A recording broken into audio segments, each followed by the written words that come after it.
श्रद्धेय गुरुजी महाराज, ब्रह्मचारी आनंद स्वरूप जी महाराज की इस पावन पुण्य तिथि के उपलक्ष्य में हम सब ने यहाँ पर सत्संग का आनंद लिया। सत्संग अपने मस्तिष्क का नवीनीकरण है।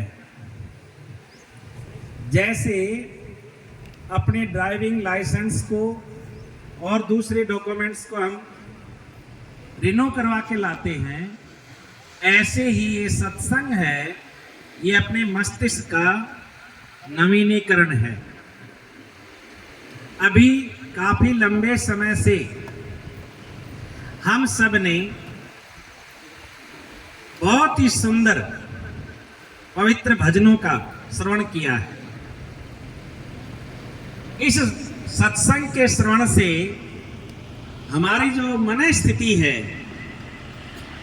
वो किसी भी बात को ध्यान से सुनने के लिए तैयार हो गई है।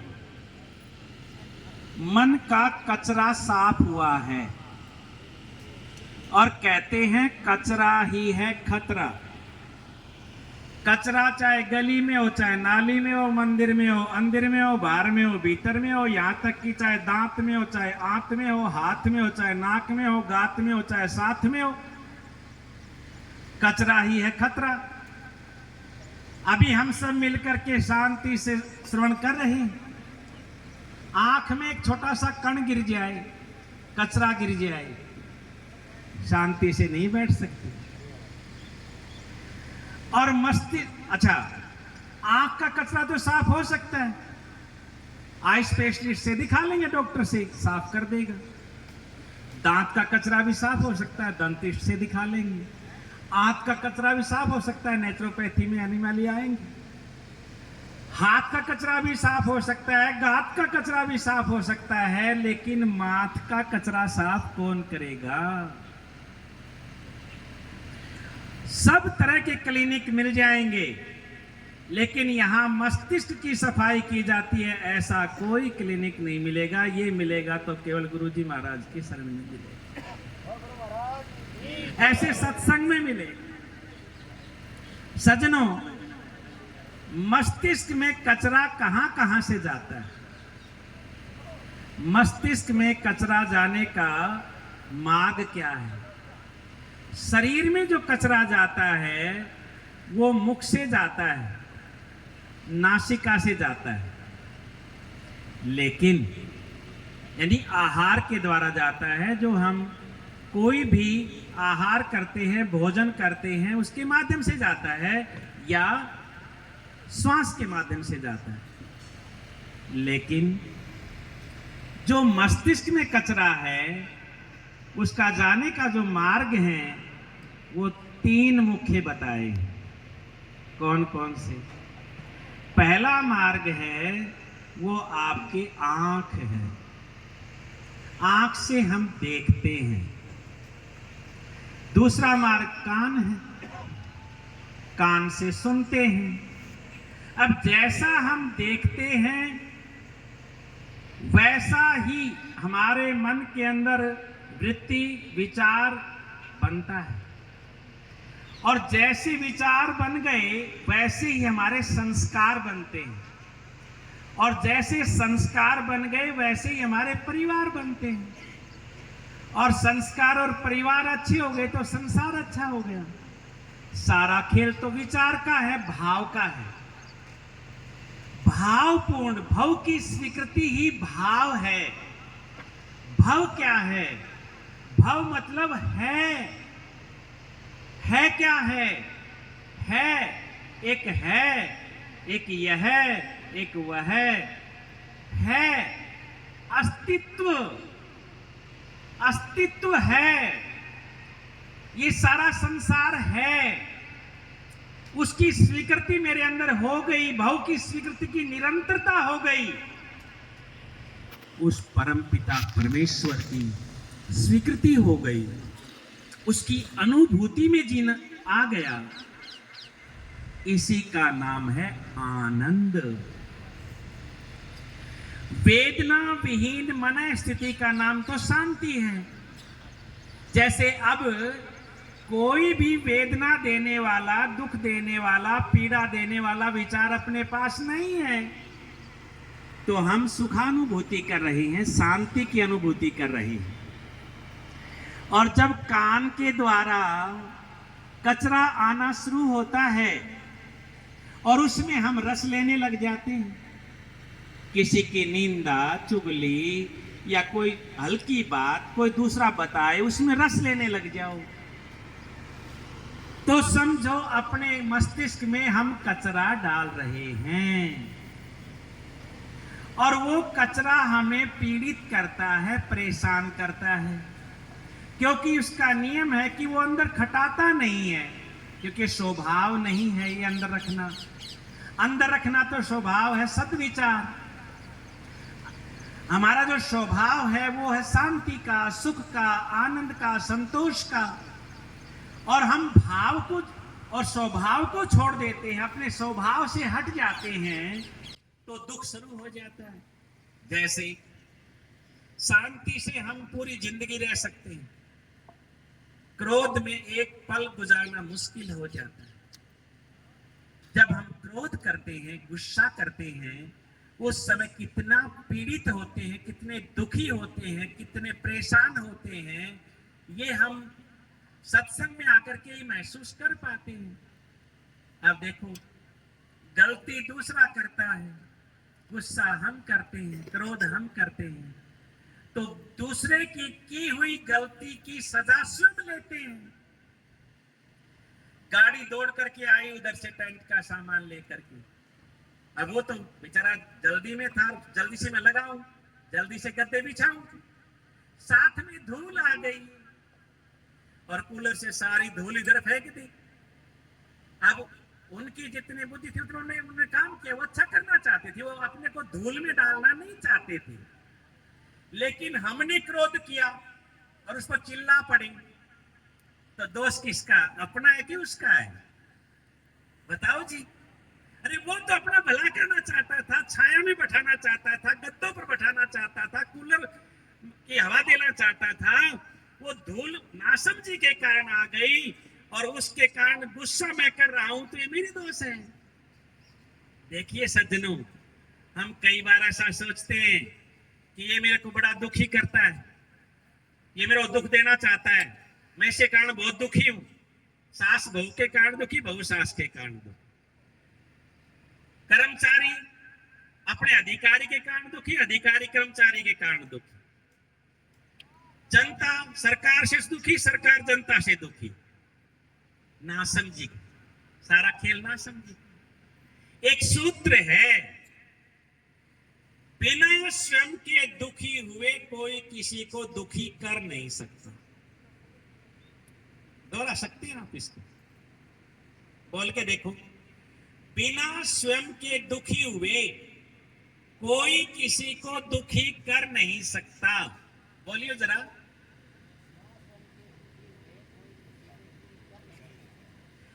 और जो मेरे पास है वो ही मैं बांट सकता हूं, मेरे पास नहीं है वो मैं कैसे बांट सकता हूं? महाराज जी के पास सुख, शांति, संतोष, आनंद है, तो ये यही तो बांटेंगे। और जितना है उतना नहीं बांट पाएंगे, उससे कम बांट पाएंगे। और यदि मैं दुखी हूं, अशांत हूं, क्रोधी हूं, लोभ लालची हूं और पीड़ित हूं, परेशान हूं, तो मैं क्या बांटूंगा? यही तो बांटूंगा ना। और कितना दूंगा? जितना मेरे पास है उससे कम दे सकता हूं, ज्यादा नहीं दे सकता। इसलिए सज्जनों, कचरा कान से डाला गया और हमने उसको सेव करते गए, सुनते गए, सुनते गए। पड़ोसन में ले आई, हाँ ये आज तो फलाने कहनी हो गयो, ये अच्छो ये मैंने तो बेरो ही को नहीं थोड़ा ये बताई है, ये उन कभी हो गयो ऐसा, वह उसका डाली जा, वह उसका डाली जा, खूब रस लेने लागनी। और फिर और तीसरी आ गई, चौथी आ गई, शरद नहीं आई, कहानी सुनावे और कोई बात ही को नहीं। और सत्संग में गई थी, के सुनायो के बतायो, ये कंठ बहुत अच्छा लाग रहा था, महाराज जी की फोटो बहुत ही गजब की थी, बहुत अच्छा कीर्तन है, बहुत अच्छा प्रसाद खिलायो और इससे सुंदर व्यवस्था थी है, बहुत अच्छी, लेकिन के बतायो यूं तो कोई नहीं बेरो वाह चलो भी कहानी। अब उसकी सुनी वह भी सेव कर ली, उसकी सुनी वह भी सेव कर ली, उसकी सुनी वह भी सेव कर ली, और रात में नींद किस तरह होगी, फिर न्यू कहेगी मेरे तो सिर फटियो जा से फट फट करे से लियाए हुआ हरे पत्ता ये लिया एक गोली लिया बिना कोई नहीं दाव बनने, तो मेरी पिंडली चबके से पिंडली को नहीं चबके, वो जो कचरा डाले थे वो ना सोन दे रहे हो, क्यों? अपने शरीर ने तो काम चाहिए, और जो अपनो जीवन है ना उसने विश्राम चाहिए, और आप यदि ओडंगो बडंगो सुना ना तो जीवन में विश्राम को नहीं मिले, और जीवन में विश्राम ना मिले ना तो फिर पिंडली टूटेंगी, फिर कड़ी गोडा दुखेगा, फिर सिर दुखेगा, और दुनिया को कोई भी डॉक्टर ले आई हो जाए उसको सिर को दर्द ठीक कर दे तो मैंने खड़े ना काट दिया, मेरी समाधि बना दी, या ले भाई लिख के ले लो, क्योंकि मैं तो नेचुरोपैथिस्ट भी हूँ, डॉक्टर भी हूँ भाई। अच्छा सोचो, अच्छा बोलो, अच्छा विचारो, अच्छा करो, इससे बढ़िया कोई दवा संसार में बनी ही कोई दवा नहीं। तो सज्जनों, वेदना विहीन मन स्थिति का नाम शांति है। कोई किसी प्रकार को पीड़ा देने वाला विचार ना तो सुनो और ना किसी ने सुनो, बस। कोई न्यू कहे फलाने ये कोई अच्छी साची बात है तो बता दे दीजिए, अरे यो तो कचरो तो भाई तड़के थी शाम तक यहाँ टीवी में चलने से, अखबार में चलने से, और इसने तो सारी कमी पूरी कर रखी से, बस पूछो है मत। तो एक ही बात कहे, हाँ बेबी कोई अच्छी साची बात सत्संग में सुनी हो, कोई जानती हो तो बता देना, तो बढ़िया पे तो कीर्तन ही कर लेंगे बैठे बैठे, ठीक है जी। तो यो कचरो ही खतरो है।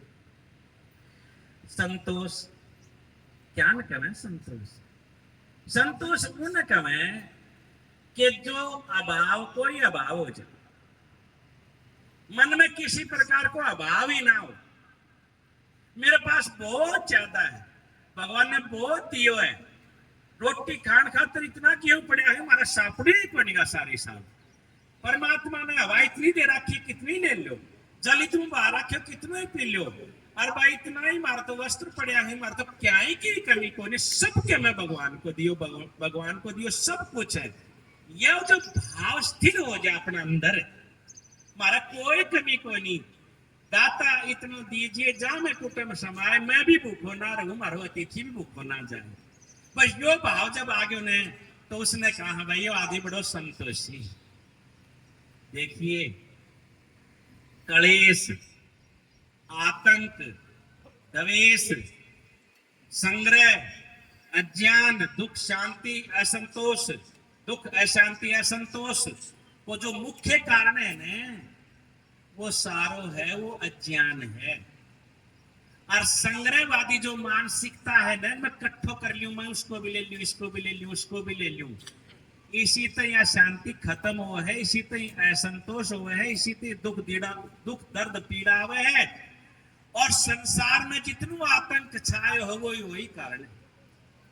तो सज्जनों, सत्संग को सार है, के सार है कि भाई कचरो मत बढ़न दो, इतना ना घर में बढ़न दो और ना बाहर, घर तो चमकाने लग रहा है, दे पोछो, दे झाड़ू, दे रंग रोगन, या कर दे, इसी लाइट लगा दे, ऐसा पर्दा बदल दे, मार तो देख किसो घर से, किसी भी घर में जाओ तो दिखाऊंगा, घर में घुमा घुमा के लेट्रिन बाथरूम भी दिखाऊंगा, देख मार के बढ़िया बनाया से, इतना बढ़िया बनाया से, इतना बढ़िया बनाया से, फिर मैं ठीक से तो बहुत ही सुंदर बनाया आपने, बहुत मेहनत करी है उस बनाने वाले को भी, हम भाई साधुवाद देवा, हाँ तुमने कमा के ले लगाए, तुमने भी साधुवाद देवा, हाँ पर आ जाओ थोड़ा सा बैठ जावा सब भीतर ने, एसी लगा रखियो रूम के अंदर, 16 को टेम्परेचर कर रखियो, और इतनी बार वो बूढ़ो बड़बड़ायो एकदम, और वो शब्द बोलिया को जाए, वह शब्द आया भीतर से, मैं को दे एसी को टेम्परेचर लगाए, कमरा को टेम्परेचर तो 16 कर लिया, पर बूढ़े को टेम्परेचर भी तो कि 18-20 तो लिया है? यो दुखी कर रखे हो तुमने, इतने घर के सुख थे वो तुमने। अरे घर में बूढ़े माता पिता तो साक्षात, जैसे श्यामलाल जी बता रहे थे, साक्षात भगवान का रूप से। इनका तो सुबह शाम इन्हीं की आरती उतार लो, सारा तीर्थ घर में है, सारा सब कुछ घर के अंदर ही। माता पिता सास ससुर बूढ़ा